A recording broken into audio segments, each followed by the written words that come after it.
তাই আমাদেরকে পরবর্তী জীবনে সুখী হওয়ার জন্য দুনিয়ার এই ক্ষণস্থায়ী জীবনে কিছু নিয়মের মধ্যে দিয়ে চলতে হয়, সৎ কর্ম করতে হয়, ভুল হয়ে গেলে তাওবা করে ফিরে আসতে হয়, তবেই আমাদের সার্থক হয় জীবনের পরীক্ষা।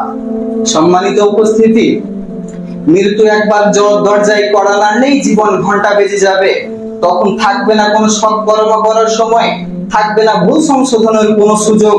তাই মৃত্যু আসার আগেই আমাদের পরকালীন জীবনের প্রস্তুতি নেওয়া উচিত। মহান আল্লাহ তাআলা বলছেন, আফা হাসিবতুম আন্নামা খলাকনাকুম, তোমরা কি ভেবেছো আমি তোমাদেরকে অনর্থক সৃষ্টি করেছি?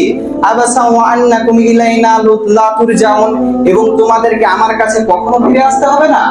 মহান আল্লাহ তাআলা এখানে আবাসা শব্দ ব্যবহার করেছেন, যার অর্থ খেলাচ্ছলে বা খেলার জন্য। অর্থাৎ আল্লাহ তাআলা আমাদেরকে নিছক আহমদের লক্ষ্য উদ্দেশ্যের জন্য সৃষ্টি করেননি, বরং তার ইবাদত বা তার গোলামি করার জন্য সৃষ্টি করেছেন।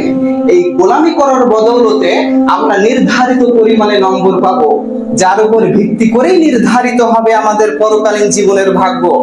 যদি আমাদের খুলুসিয়াত ও নিয়াত হয় ভালো, তাহলে পরীক্ষায় কিছুটা কম নম্বর পেলেও আল্লাহ তাআলা বিচারের দিনে নিজ গুণে তা পরিহিত করে জান্নাতের পথে পার করে দেবেন।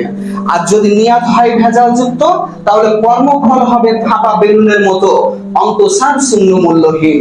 সম্মানিত উপস্থিতি, আচ্ছা একান্তে নীরবে বসে একটু চিন্তা করুন তো, আজ থেকে 100 বছর পরে ক্যালেন্ডারের পাতায় যখন হবে 21025 সাল, তখন আমাদের প্রায় প্রত্যেকের দেহই মাটির নিচে, অস্তিত্ব তখন রূহের জগতে। নিজের ওই মুহূর্তটা একটি কল্পনা করুন তো, ইতিমধ্যে ফেলে যাওয়া বাড়িটি হয়তো আগামী প্রজন্ম ভোগ করছে, পছন্দের কাপড় চোপড় গুলো হয়তো ব্যাকডেটেড হয়ে গেছে, শখের গাড়িটি হয়তো অন্য কেউ চালাচ্ছে, আর আমায় খুব কম মানুষই মনে রেখেছে। আমাকে নিয়ে কেউ আর ভাবেও না, ভাবার সময় বা কোথায়, সবাই যে নিজ নিজ কাজে ব্যস্ত।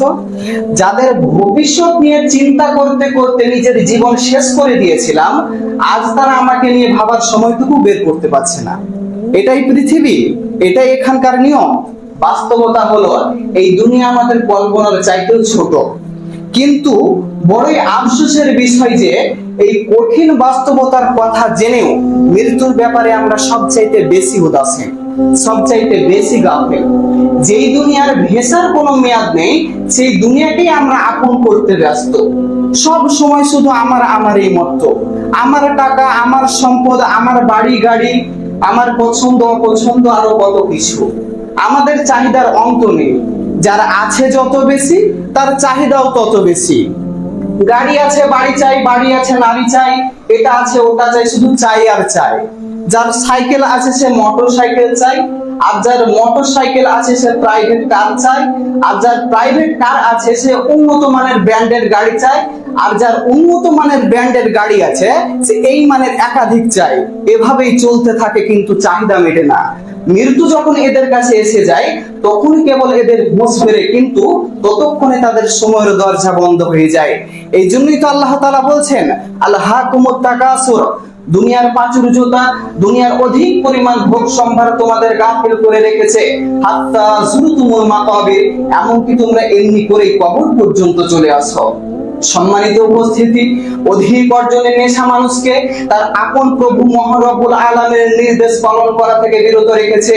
অধিক অর্জনের নেশা মানুষকে পরকালের জবাবদিহির অনুভূতি মানুষের মন থেকে বিদায় করে দিয়েছে।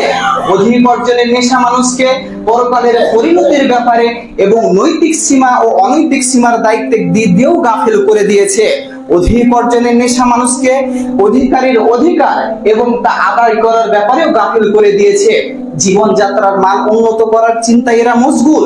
শক্তিশালী দেশগুলো দুর্বল দেশগুলোর খনিজ সম্পদের উপরে লুলুপ্ত শকুনের মতো তীক্ষ্ণ দৃষ্টি নিক্ষেপ করেছে এবং কৌশলে বা শক্তির প্রয়োগ করে তা হস্তগত করছে। কিন্তু এসব করতে গিয়ে মানুষত্বের মান যে কতটা নিচে নেমে গিয়েছে সেদিকে তাদের কোনো খেয়াল নেই। এ ব্যাপারে তারা সম্পূর্ণ গাফেল। সম্মানিত উপস্থিতি, আমাদেরকে একটা কথা খেয়াল রাখতে হবে যে প্রাণ থাকলে প্রাণী হওয়া যায়, কিন্তু মানুষ হওয়ার জন্য শুধু প্রাণ থাকাই যথেষ্ট নয়, মানুষত্ব থাকা জরুরি। তবেই প্রাণীর মাঝে মানবিকতার পরশ পড়ে, মানুষত্বের ছায়ে জেগে ওঠে প্রাণ সত্তা, পূর্ণতা পায় মানব জনম।